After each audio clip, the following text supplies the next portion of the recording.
तो हेलो दोस्तों, स्वागत है आप सभी लोगों का हमारे यूट्यूब चैनल सम्राट के में। तो दोस्तों, मेरा नाम है आकाश और हिंदी के महातांडव सीरीज में आपको दिल से धन्यवाद देना चाहूँगा। और आज क्लास फर्स्ट है आपका, ठीक है। हिंदी का क्लास फर्स्ट में लेकर आ गया हूँ हिंदी का महातांडव, ठीक है। स्टूडेंट ये क्लास 10th के लिए है, जो कि 2021 बोर्ड एग्जाम आपके होने वाले हैं। बहुत ही बेहतर ढंग से तैयार कराई जा रही है सम्राट अकेडमी पे। तो और महातांडव सीरीज नहीं देखे हैं तो चैनल के प्ले लिस्ट पे चल जाइए, वहाँ महातांडव सीरीज लिखा होगा 2021 बोर्ड एग्जाम, क्लिक कीजिए, वहाँ पे सारे महातांडव सीरीज देख लीजिए। एक भी क्लास मिस नहीं करना आप लोगों को स्टूडेंट। और आज बहुत ही लाजवाब क्वेश्चन में लेकर आया हूँ आप लोगों को हिंदी के लिए, और मैं टारगेट इसमें रख दिया हूँ, ठीक है। इसमें महातांडव में टारगेट रख दिया हूँ 500 लाइक का, ठीक है। हर एक वीडियो 500 लाइक चाहिए सर, ठीक है, किसी कीमत पे। चलिए, तो लाइक नहीं किए हैं तो प्लीज़ लाइक कर दीजिए, चैनल पर नहीं तो प्लीज़ चैनल को सब्सक्राइब कर लीजिए और बेल आइकन को भी प्रेस कर लीजिए। चलिए स्टूडेंट, आपकी वीडियो स्टार्ट करते हैं।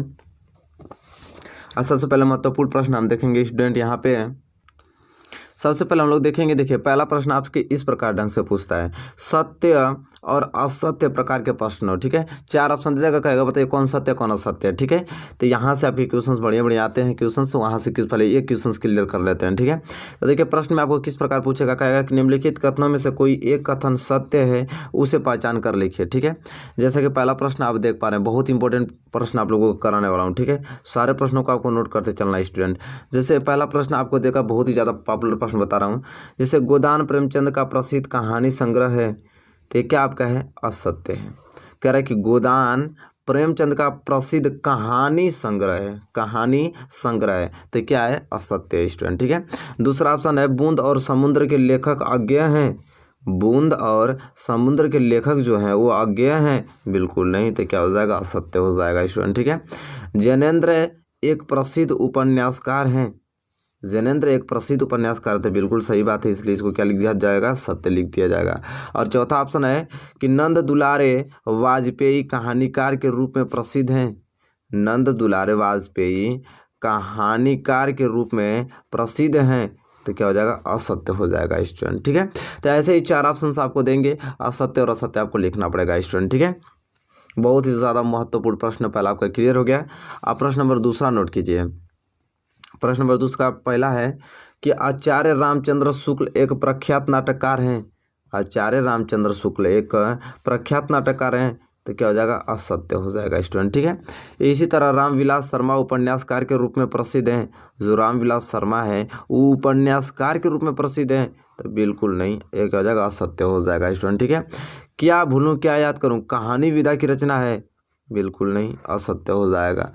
अजंता, अजंता के लेखक भागवत शरण उपाध्याय जी, सबको मालूम है कि अजंता के जो लेखक हैं भागवत शरण उपाध्याय जी ही हैं, तो क्या हो जाएगा, बिल्कुल सही हो जाएगा स्टूडेंट, ठीक है।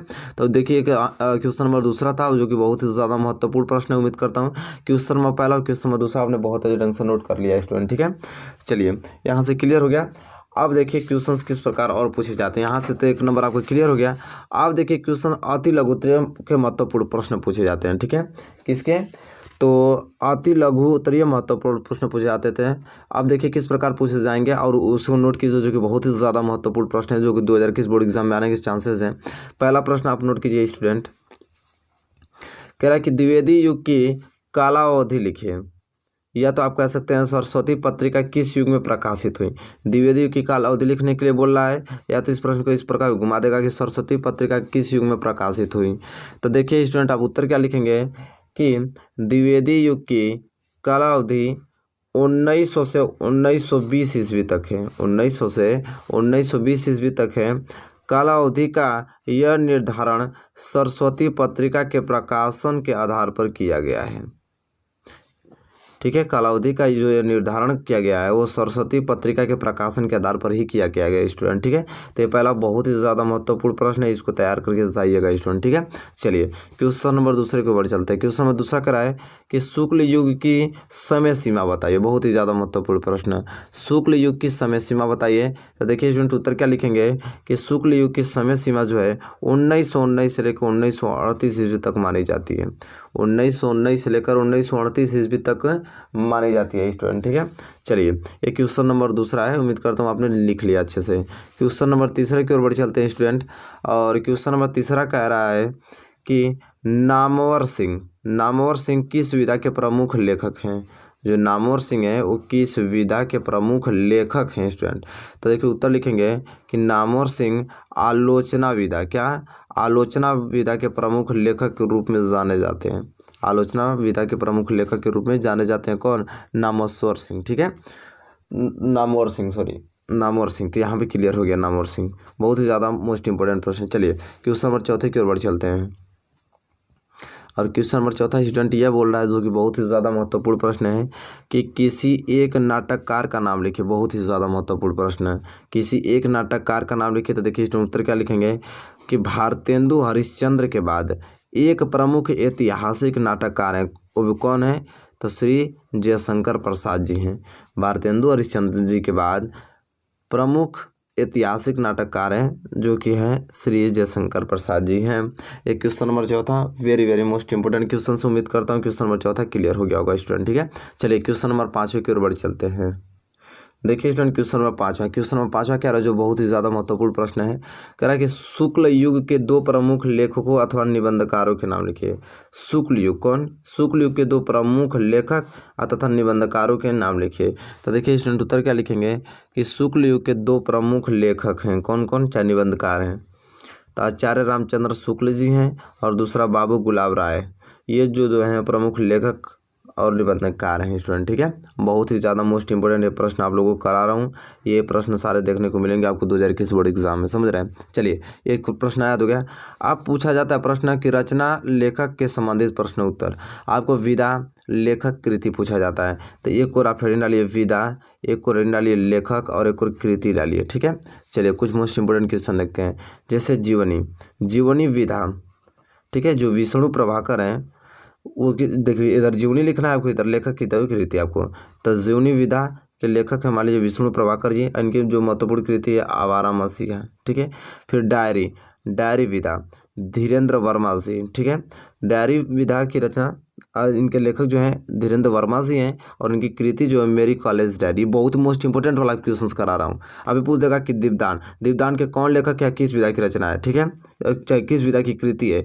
तो दीपदान के लेखक जो हैं वो राम कुमार वर्मा जी हैं और किस विधा की कृति है? तो एकांकी विधा की कृति है। इसी तरह पूछ देगा कि जो चिंतामणि है उसके लेखक बताइए और किस विधा की वो कृति है। तो चिंतामणि के जो लेखक हैं वो रामचंद्र शुक्ल जी हैं और ये किस विधा की है? तो निबंध विधा की। तो क्वेश्चन किसी प्रकार घुमा देगा आपको, तो आराम से चाहे विधा ही दे देगा, कहेगा कि डायरी विधा के लेखक का नाम बताइए, चाहे डायरी विधा की कोई एक कृति का नाम बताइए।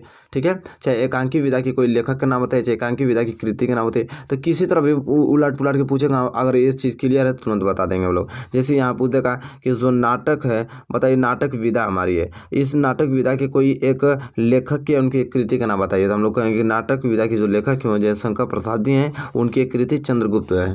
ठीक है, या तो आपको चंद्रगुप्त कृति देगा, क्या बताइए जो चंद्रगुप्त कृति है वो किस विधा की कृति है और उनके लेखक क्या है। तो भाई किस विधा की कृति है? तो नाटक विधा की कृति, इनके लेखक जयशंकर प्रसाद जी। तो उल्टा भी पूछ सकता है, इधर से भी पूछ सकता है। ठीक है, तो बहुत ही ज़्यादा मोस्ट इंपॉर्टेंट है, नोट कर लीजिएगा इसको। ठीक है, चलिए यहाँ से तो समझ लीजिए कि प्रश्न आपका क्लियर है। इतना मोस्ट इंपॉर्टेंट ये डिस्कस किया हूँ आप लोगों के सामने।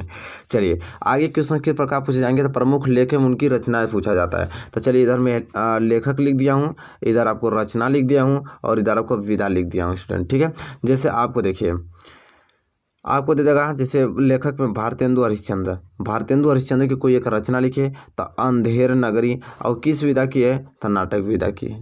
इसी तरह प्रेमचंद्र जी के कोई एक प्रमुख रचना के नाम लिखिए। तो सेवा सदन, वो किस विधा की रचना है? उपन्यास विधा की रचना है। इसी तरह आपको श्याम सुंदर दास के प्रमुख रचना का नाम बताइए। तो रूपक रहस्य, वो किस विधा की रचना है? तो आलोचना विधा की रचना है। इसी प्रकार गुलाब राय के प्रमुख रचना का नाम लिखिए। तो मेरी असफलताएं, वो किस विधा की रचना है? तो आत्मकथा विधा की रचना है। फिर इसी प्रकार आपको बोल देगा महादेवी वर्मा के प्रमुख रचना का नाम तो अतीत के चलचित्र और किस विधा की रचना है? तो संस्मरण और रेखा चित्र। ठीक है, और इधर से भी क्वेश्चन आपको देख सकते हैं, या तो आपको रचना ही दे देगा क्या बताइए, इनके लेखक का नाम बताइए और किस विधा की है, ये भी पूछे। जैसे आपको देगा अंधेर नगरी किस अंधेरे नगरी जो रचना है उनके लेखक तो वो किस कृति के है? तो अंधेरे नगरी के जो लेखक है वो भारतेंदु हरिश्चंद्र जी हैं और वो किस कृति के है वही रचना है, तो नाटक कृति की रचना है।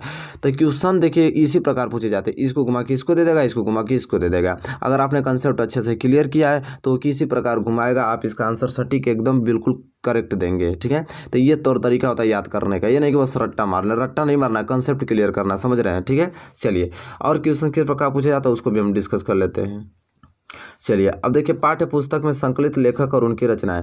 हमारे पाठ्य पुस्तक में जो संकलित लेखक हैं उनकी रचना महत्वपूर्ण किस प्रकार है, देखिए मैं बहुत ही स्टेप बाय स्टेप आपको बताना रहा हूँ। जैसे रामचंद्र शुक्ल जी हैं, अब रामचंद्र शुक्ल के प्रमुख हम लोग रचना और किस विधा की ओर देखेंगे। तो जैसे रामचंद्र शुक्ल की एक आपकी रचना है चिंतामणि, तो चिंतामणि किस विधा की है, तो निबंध विधा की रचना है। ठीक है, इसी तरह रस मीमांसा, रस मीमांसा इनकी प्रमुख रचना है, तो रस मीमांसा उनकी प्रमुख रचना है किस विधा की है, तो आलोचना विधा की रचना है। इनकी जो मोस्ट इंपॉर्टेंट है रामचंद्र शुक्ल जो पूछा जाता है बोर्ड एग्जाम में, वही मैं बता रहा हूँ फैक्ट आप लोगों को।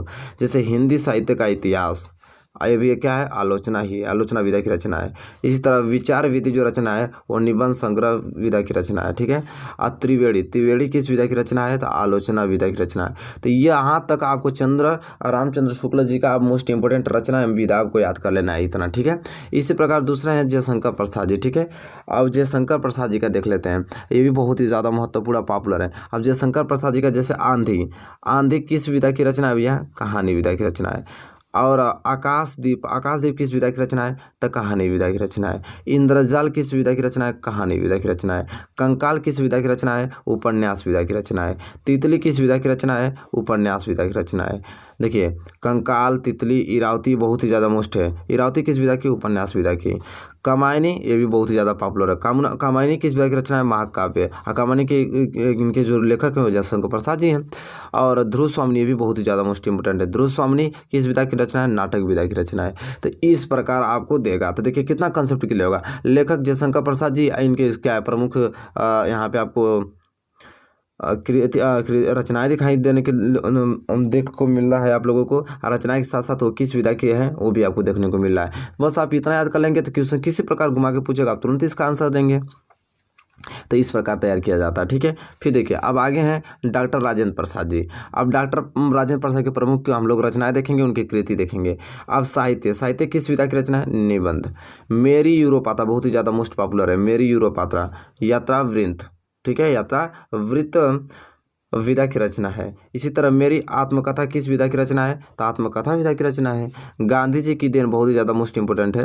गांधी जी की देन किस विधा की रचना है, निबंध विधा की रचना है। भारतीय शिक्षा किस विधा की रचना है, निबंध। इनके जो लेखक है सभी के वो डॉक्टर राजेंद्र प्रसाद जी हैं। तो एक बार देखिए आपने हेडिंग डाला और सब कुछ पढ़ लिया आपने, किसी प्रकार क्वेश्चन घुमा के पूछेगा आप इसका आंसर बहुत ही क्लियर और शुद्ध रूप में दे देंगे। ठीक है स्टूडेंट, चलिए तो यहाँ डॉक्टर राजेंद्र प्रसाद हुए, जयशंकर प्रसाद जी हुए और रामचंद्र शुक्ल जी, यहाँ सब क्लियर हो रहा है। चलिए अब आ जाइए भगवत शरण उपाध्याय जी पे। अब भगवत शरण उपाध्याय जी के प्रमुख हम लोग क्या रचनाएं और कृतियाँ देखेंगे। जैसे खून के छींटे किस विधा की रचना है, निबंध विधा की रचना है। इंडिया इन कालिदास किस विधा की रचना है, समालोचना विधा की रचना है। इसी तरह यहाँ पे दिया है आपका साहित्य और कला, साहित्य और कला किस विधा की रचना है, आलोचना विधा की। सागर की लहरों पर, अब सागर की लहरों पर किस विधा की रचना है, तो यात्रा वृत्तांत है। ठूठायाम बहुत ही ज़्यादा पॉपुलर प्रश्न है, ठूठायाम स्मरण विधा की रचना है। तो यहाँ पे देखिए भगवत शरण उपाध्याय जी के यहाँ पे प्रमुख हमने रचना और उनके किस विधा की वो भी आपने देख लिया बहुत अच्छे ढंग से। तो देखिए भगवत शरण उपाध्याय जी और हमारे जो हैं डॉक्टर राजेंद्र प्रसाद जी और जयशंकर प्रसाद जी और आपके ये हुए रामचंद्र शुक्ल जी, ये आपके पाठ्य पुस्तक के लेखक हैं और उनकी रचनाएँ प्रमुख विधाएँ हमने डिस्कस कर दिया है। ये क्वेश्चन बाहर जाने वाले नहीं है, समझिए इतना अच्छे ढंग से आप तैयारी कर रहे हैं, समझ रहे, बस क्लियर करते रहेंगे, याद करते रहेंगे, एग्जाम में समझिए बैठेंगे ना फिर यही सारे क्वेश्चन से मुलाकात होगी, बहुत ही अच्छा लगेगा आप लोगों को इसको करने में। ठीक है, तो देखिए स्टूडेंट यहाँ तक मैंने मोस्ट इंपोर्टेंट क्वेश्चंस आज डिस्कस कर दिया। इन सारे क्वेश्चंस को नोट करके आपको और याद करना है। मैराथन क्लास सभी देखना है स्टूडेंट, ठीक है। हिंदी आज से स्टार्ट हो गई है, सभी मोस्ट इंपोर्टेंट क्वेश्चंस मैं करा दूंगा आपको, 70 में 70 मार्क्स पक्का करा दूंगा स्टूडेंट, ठीक है। कोई दिक्कत नहीं होगी, 1% दिक्कत नहीं होने दूंगा। बताइए स्टूडेंट वीडियो आपको कैसी लगी। अगर वीडियो स्टूडेंट आपको अच्छी लग रही है, हेल्पफुल लग रही है, प्लीज़ लाइक कीजिए और चैनल पर नए हैं तो प्लीज़ चैनल को भी सब्सक्राइब करिए। शेयर करना मत भूलिए स्टूडेंट, ठीक है। जितने भी आपके फ्रेंड हैं, ठीक है, वहाँ पे इस वीडियो को शेयर कीजिए, वो भी हमारे चैनल से जुड़ें और अच्छी तैयारी प्रिपेयरिंग्स कर पाएँ स्टूडेंट, ठीक है। चलिए तब तक के लिए दोस्तों धन्यवाद, मिलेंगे आपसे नेक्स्ट वीडियो में।